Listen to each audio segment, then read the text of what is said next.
વલસાડના ડુંગરી હાઈવે પર ગેરકાયદે ચાલતો ઈંધણ ભંડાર પોલીસે ઝડપી પાડ્યો। શિવશક્તિ હોટલ પાસેથી ડીઝલ કેમિકલનો મોટો જથ્થો જપ્ત, 3 આરોપી થયા ફરાર। વલસાડ જિલ્લાના ડુંગરી વિસ્તારમાં કુંડી હાઈવે પર આવેલી શિવશક્તિ હોટલ પાસેથી ગેરકાયદેસર ડીઝલ અને કેમિકલનો મોટો જથ્થો પકડાયો છે। જિલ્લા પંચાયતના સભ્ય ધવલ પટેલની બાતમીના આધારે આ કાર્યવાહી હાથ ધરવામાં આવી હતી।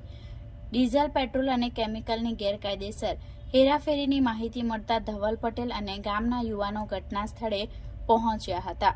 તેઓએ વિડીયો શૂટિંગ શરૂ કરતા જ તસ્કરીમાં સંડોવાયેલા 3 શખ્સો ભાગી છૂટ્યા હતા। પોલીસે સ્થળ પરથી ડીઝલ, પેટ્રોલ અને કેમિકલનો જથ્થો કબજે કર્યો છે। ડુંગરી પોલીસે આરોપીઓની શોધખોળ શરૂ કરી છે। આ ઘટનાને પગલે સ્થાનિક લોકોમાં ભારે ચર્ચાનો વિષય બન્યો છે।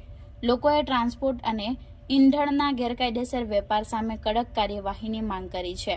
આવી પ્રવૃત્તિઓ પર સખત નિયંત્રણ લાદવાની જરૂરિયાત વ્યક્ત કરવામાં આવી છે।